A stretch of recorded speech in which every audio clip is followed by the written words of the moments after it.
Hello hi welcome to my channel.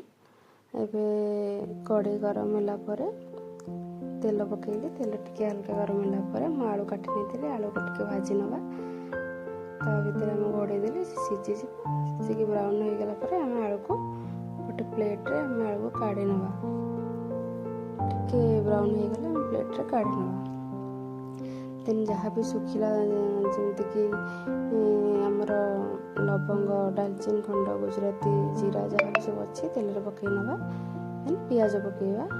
पियाज आमर भाजी नवा टिके रेड मतलब ब्राउनिश कलर हो जाए तो भाजी नौथवा। लुण यदि हल्का लुण टिके पकईदबा जल्दी पियाज भाजी हो। पियाज को भाजवा गैस टा स्लो टिके स्लो थिला हाई टिके करथिली तो घोड़े देली। से टाइम भीतर चिकन मैरिनेट करदेली। लुण पकेली स्वाद हिसाब से, लंका पकेली, चिकन मसला पकेली, कंचा लंका, लेंबू, दही, अदा रसुण पेस्ट पके मैरिनेट करके रखीदेली। देन मैरिनेट करने भितर मुझे चिकन कषापी अदा रसुण पेस्ट पकेली, हलदी पकेली,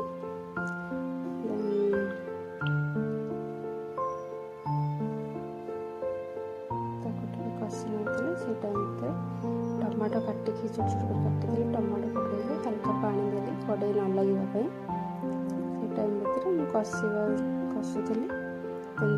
टिके आमर लंका गुंड लाल मिर्ची जोटा कि तरकारी टे कलर भल आने तो सेटा पकेली। आमर गरम मसला, जीरा मसला, धनिया मसला, चिकन मसला सब हल्का टिके पकई पानी हल्का देकी कषिदेली।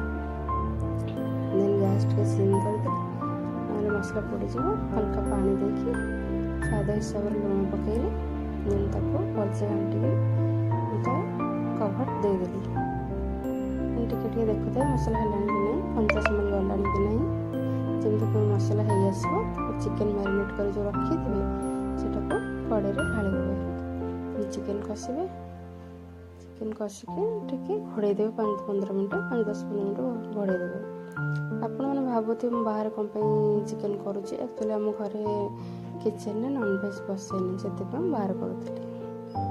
एमती रोषे करने भितर बाहर बुलते कड़े बस एपटा से बुलूली। सान भाई दादा पुआ सब पछ पछ बुलूवा देखु केते जोर वर्षा होचे।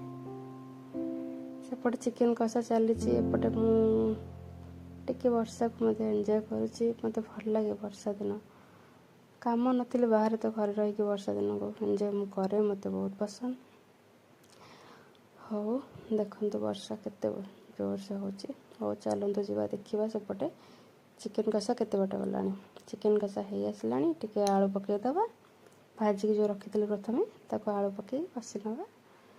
कषा हो कषिकिना घोड़े की रखीदबा। देन आलू चिकन टिके सिझीजा पर्यंत घोड़े की रखीदबा। हो गला परे पानी देदबा चिकन में। पानी दे सारा फुटिला परे गरम मसला, धनिया पत्र, दालचीनी गुंड पकईदबा। Then chicken ready. एबे चल मु जाउची खाउची। खाइबा मध्य चलची कंटिन्यू।